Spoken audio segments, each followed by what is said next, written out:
de Georgië Jachamie. Ci suoi sforzi levanta quello narci. Ci uccia storto.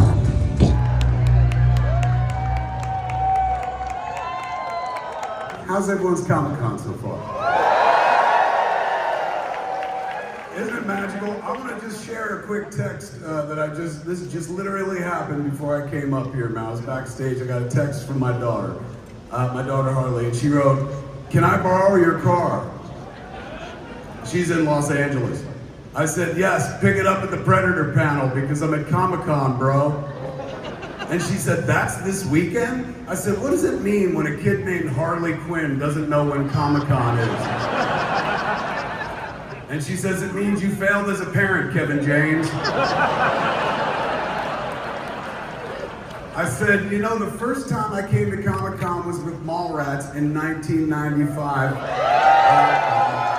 which means this year is my 30th anniversary. It is. It's my 30th year. So Harley said, "You've been going to Comic-Con longer than I've been alive." And I said, "That's because Comic-Con is where you get to be a fan without having to justify it in a comments section. In real life, it's harder for someone to give you shit for cosplaying Batman when they're carrying a couple of boo-boos." Harley said, "Please tell me that's how you're gonna open the panel."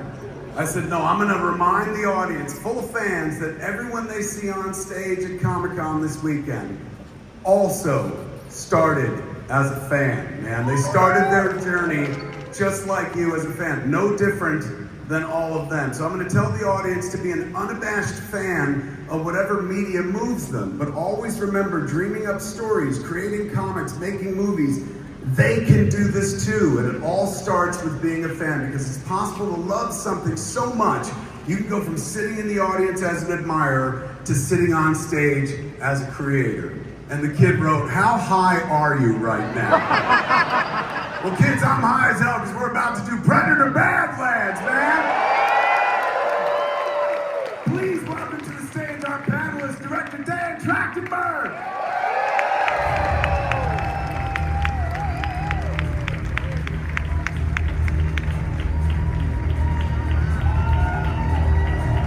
Give it up for one of the stars, Elle Fanning.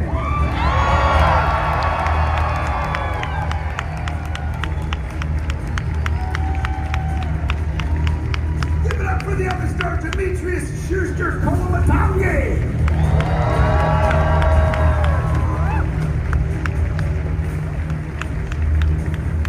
And give it up for one of the Predator's baby daddies, man, Alec Gillis.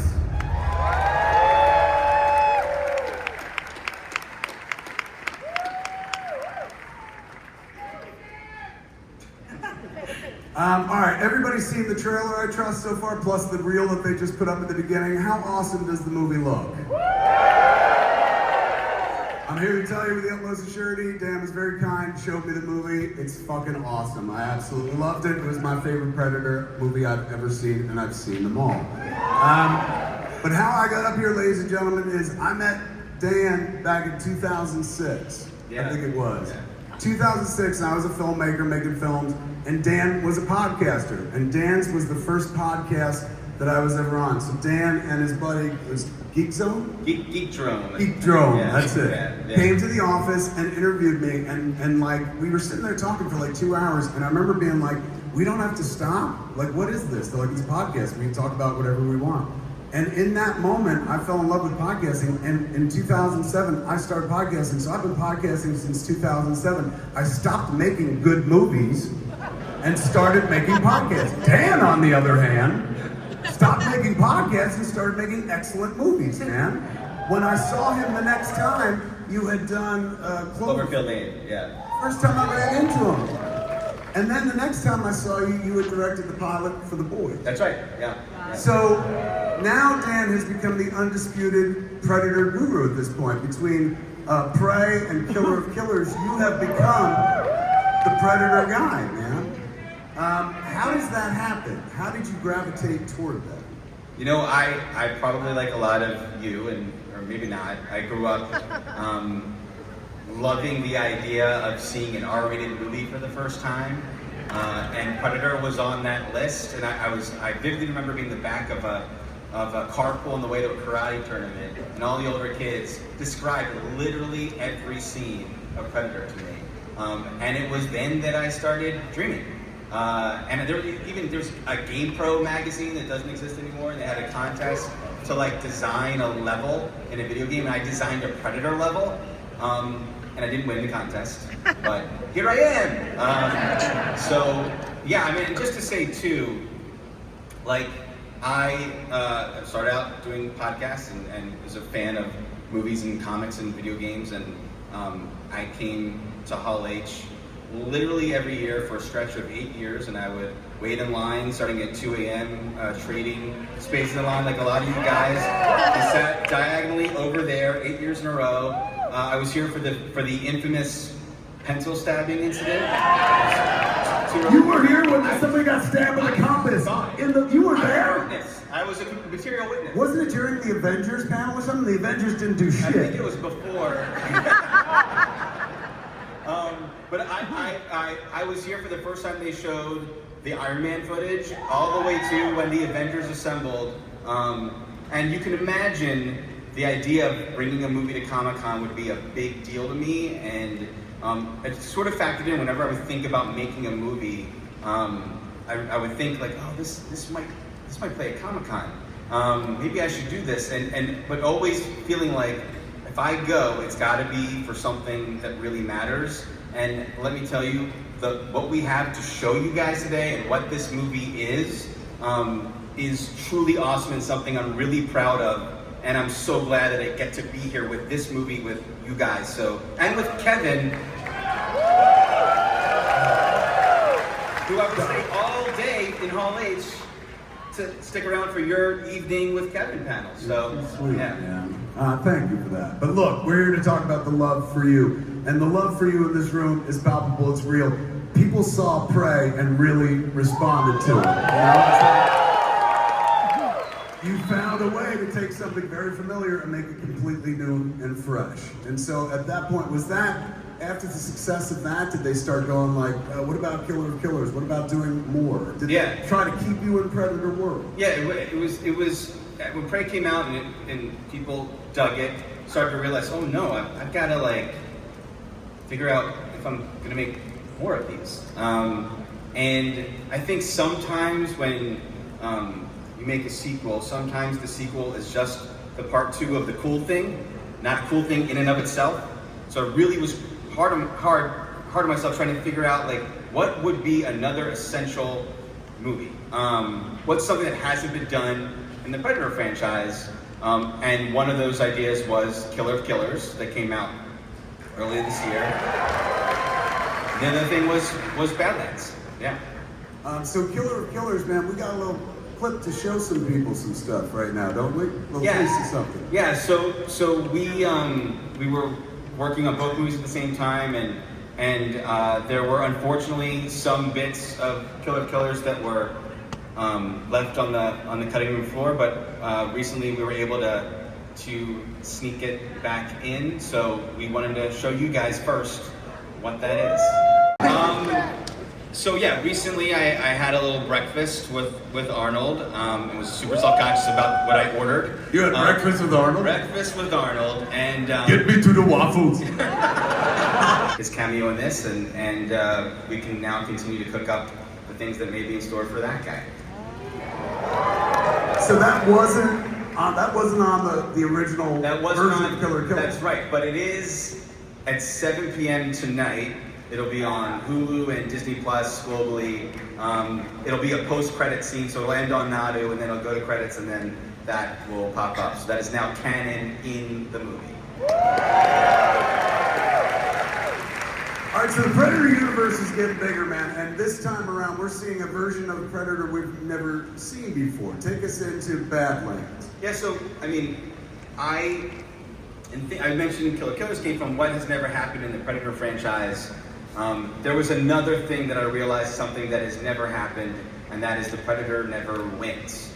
And they're supposed to be the greatest hunters in the galaxy, and humans seem to be really formidable and always taking them down. So, but in thinking about like making a movie where the predator wins, I didn't love the idea of just making a slasher movie but the bad guy is the winner. I really wanted to see if there was a way to make that feel like still a really emotional and visceral journey, and one where you can connect with the predator. And so I realized there's this other thing, even more than in the Predator franchise, in sci-fi now.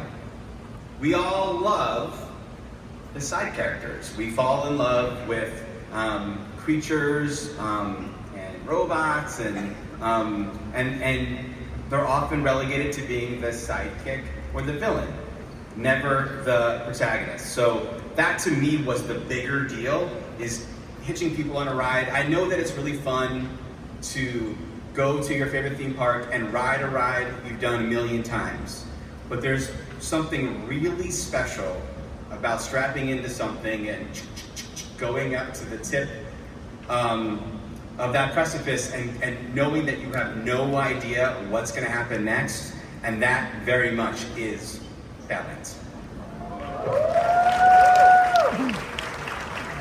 What makes this movie stand out? It has Predator DNA in it, but what makes it different? What is the approach this time? Yeah, he's a young Predator. He's a young Predator. I mean, that's the fun of the movie, is that even though you've seen the trailer, you see our main Predator Jack with Thea, Elle, his character, strapped to his back, and the inspiration for that was the image of Chewbacca and C-3PO. But the cool is that it's not Chewbacca. It's not a friendly creature that you're following. It's the Predator. He is ferocious and badass and very much an anti-hero. And I think of him more like Mad Max and Road Warrior or Conan or Clint Eastwood, you know? And seeing that guy, I mean, us being strapped to his back for the gauntlet he goes through, that to me was some of the most fun. And I think the DNA of the franchise isn't just the creature, it's also like a combination of genres. Predator for me, I saw before I had seen a John Carpenter movie probably, so it was really the first one I was like, oh my God, it started out like an action movie, and then became a horror movie, and then was science fiction. It was all those things. So this time around, we're really taking you on an unexpected adventure thrill ride. It's akin to like the first act of every King Kong movie or Mysterious Island or any Ray Harryhausen thing, basically. Yeah. Now, Elle, when you see the script, are you like, oh my God, it's a sequel to A Complete Unknown? I wasn't strapped to Timmy's back in that one, but I, like all of you, I'm so happy to be here, by the way. I don't think I've ever been to Hall H before. Welcome, Elle, to Hall H! But maybe years and years ago, but I'm happy to be here. I, like you all, was a huge fan of Prey, and Dan, what he's done with this Predator franchise, it's really unprecedented. And reading the script, what really drew me to it is it has so much heart and emotion, and Prey really definitely had that, but what makes this one unique is that there's no humans in this film. I play a synthetic android, he's a predator creature, and at the same time there's so much humanity and heart, and a real friendship, an unlikely friendship amongst these two characters. And I was quite blown away by the script. It's a new genre for me. It was so many new physical challenges, acting challenges. I will say I do play two parts in the film, so there are two characters that I play. So there's a lot of dope, man. When I was watching the movie, like for the first part of it, it was Thea. Yeah. And then when it switched up, I was like, I could see how this would be like acting magnet right there. Like I get to play two completely different parts, done and done. Totally, so exciting. And just to be with Dimitrius, and he's speaking Yautja, a whole other language that he had to learn, and I had to learn that a bit. But we shot in New Zealand on these beautiful locations, and also Predator, it's practical effects. Of course, there's visual effects, but Dimitrius was there in the incredible suit. So you get to, it's not like you're acting against a tennis ball, you know, and we are on these locations, and I was really strapped to his back for hours and hours and flying through the air as a backpack and strapped to, you know, wires and in rivers, and the wires were hooked up to trees and nature, and so the stunt team came up with all these different rigs that have really, they've never been done before, so there's a lot of firsts for me and for the whole crew. So I'm so thrilled. I can't wait for you guys to see. Now, Dimitrius, this is your first Comic-Con ever? Yes, sir. Give it up for the Virgin, man. What's your take on it so far? How do you feel? Yeah, I feel great. It's yeah, being with everyone. Like, you guys are awesome. Mate. Like, the fans really make Comic-Con what it is. Seeing everyone in their costumes, everyone waiting in line so eagerly, and yeah, like the energy in this room is crazy. I love it. Hell yeah! Now, this is the first time we've seen the Predator in a protagonist role, man. Like being the lead and whatnot. What was it like bringing this version of the Predator to life? It was a really fun, I guess, experiment, you could call it, and yeah, the whole process of bringing Dick to life. It was a lot of physical training in the beginning, you know, just prepping the body for the suit. It is a little bit taxing, but you know, it comes with its challenges, but it's the most rewarding feeling, you know, when you get to hang up your boots, or in my case, my yacha feet, at the end of the day. And yeah, like, I guess a whole chunk of it as well was just learning the language. Like Elle brought up, we had Britton Watkins construct the whole language, yacha, for, you know, the film, and I think that's such a cool thing that I'm excited to show you guys. It hasn't really been established, you know, properly within the franchise, so being able to, yeah, bring that, it's awesome. How many people can you fluently speak Yautja with at this point? Elle?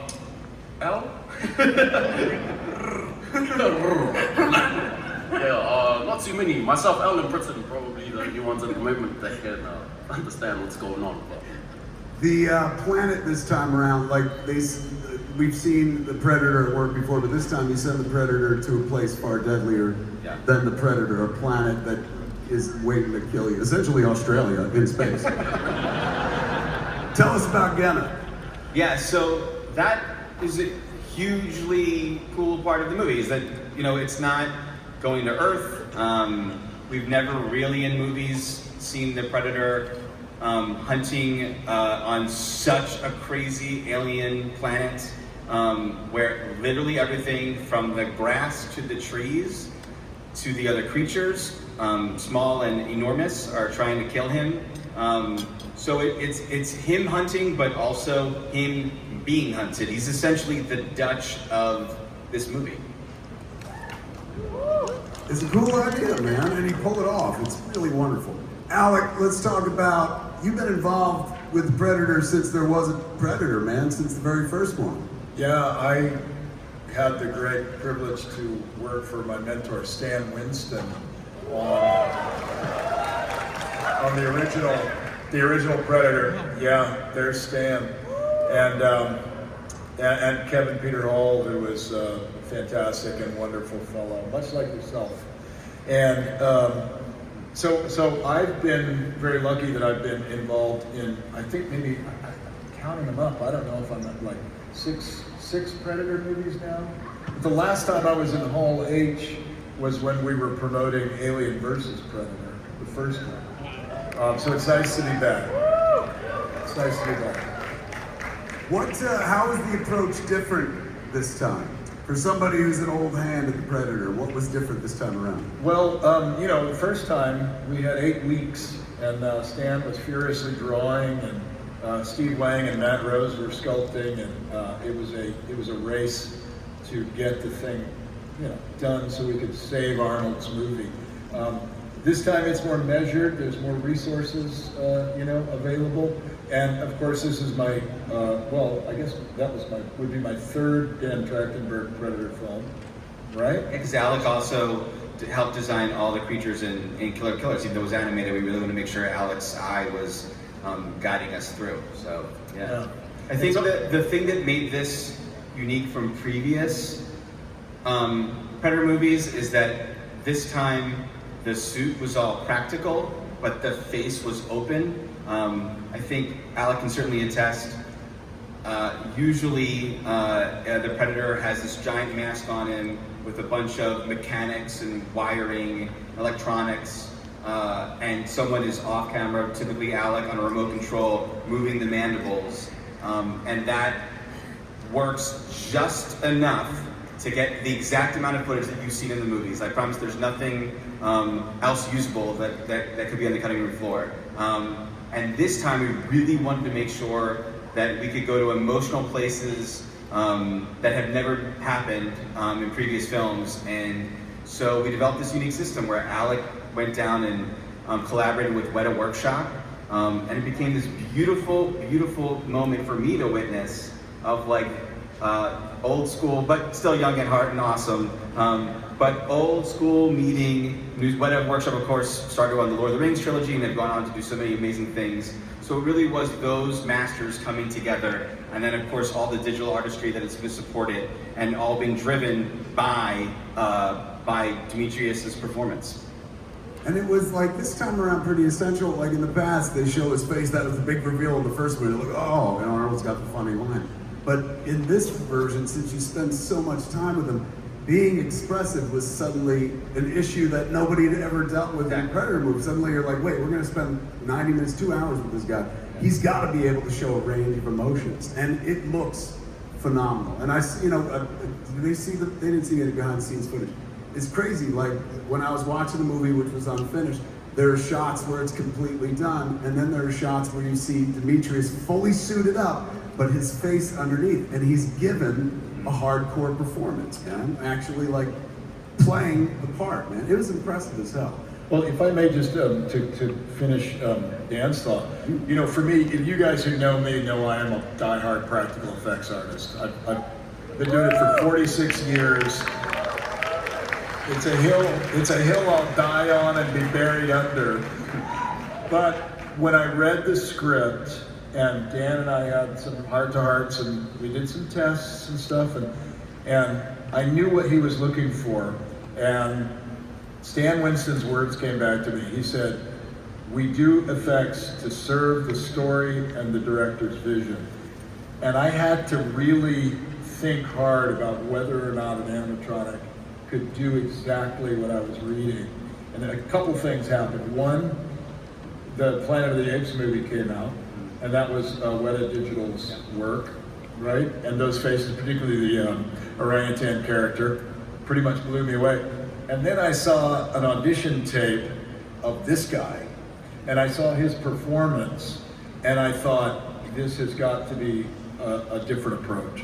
That's right for this movie, and it will carry the film in the way that it really deserves to be. So, not an easy decision for me to come to. It wasn't my decision, really, ultimately, but I think you got to see the movie, and I think you're going to appreciate it. Did you shoot on location?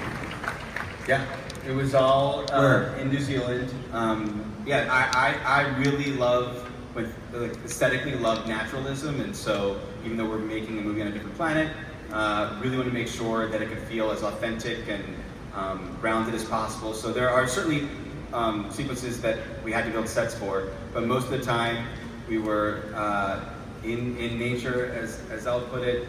They were strapped together, going through eel-infested trenches. But I just told that to Elle the other day. She's like, there were eels in there? I did not know that. Yeah. And there were friendly eels. And yeah, New Zealand is incredible to work there.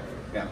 Kids, what's it like working on location versus like on a soundstage or something like that? Oh gosh, I prefer it. It was also my first time in New Zealand, and I fell in love with it completely. I loved it. We were on the North Island, predominantly in Auckland, and it was so beautiful. I got to go up to the Bay of Islands and just the crew there, like the family, the teamwork, like that aspect, like it was so joyful, and I sobbed, like crazy after this was done. Like I just like missed everyone so much. We really, we were we were in the trenches, like literally together, like blood, sweat, and tears, and every day, early mornings, and you're in the suit, and you got he brought a boombox everywhere too on set. So you're like, when you heard the music, you're like, you knew Dimitrius is coming, and he was like carrying basically my whole weight. I mean, on his back. They made it so they distributed it, but it wasn't easy.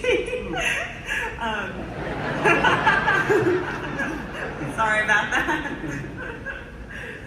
How's your back, Dimitrius? Yeah. Oh yeah, it's fantastic. No, So, not good. no. It is incredible that when we first started in prep, trying to figure out how we're going to accomplish Dimitrius and Elle paired together, the backpack of it all, we came up with like 5 different crazy things. One was a wire system, the other was a wheelbarrow system, and of course some digital support. We ended up using literally all of it throughout the whole movie until one day Elle was like, wouldn't it be cool if we could just like do this just physically? Like, why don't I just trick everyone and lift my body in a weird way to make it look like, and we'll just walk backwards? And I was like, if we could pull off that magic trick and do it practically, how cool would that be? And then we did it, and it was awesome. And then we just did that for the rest. After all those wires and everything, the coolest bits of the movie and the most natural feeling is Elle just walking backwards with Dimitrius. Pretty cool. We were like left foot, right foot, had to time it out. Al came up with that idea a week before we finished shooting.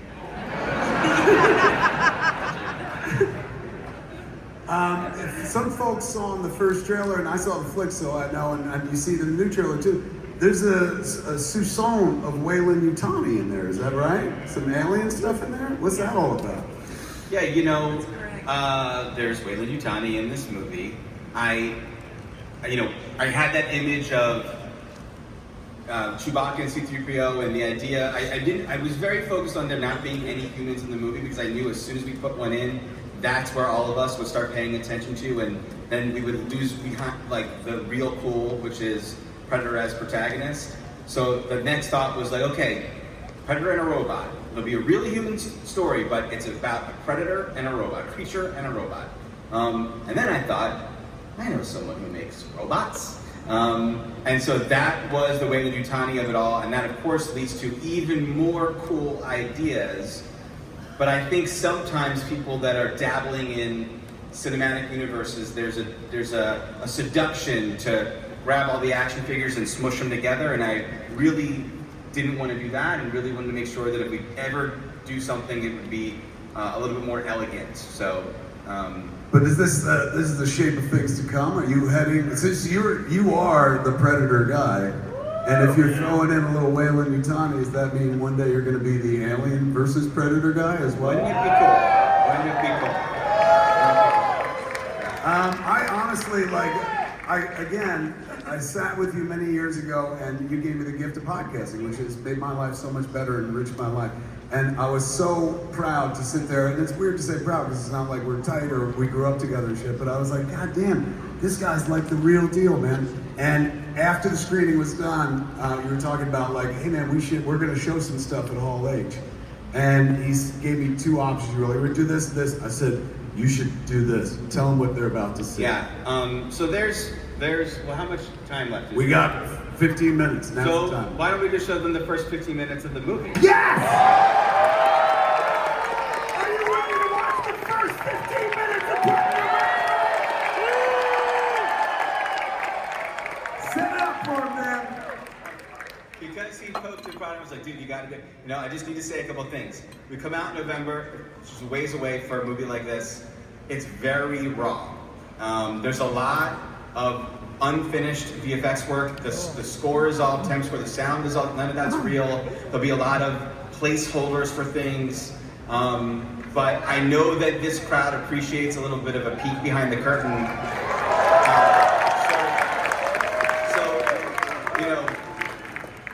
Take that into consideration and enjoy. Yeah.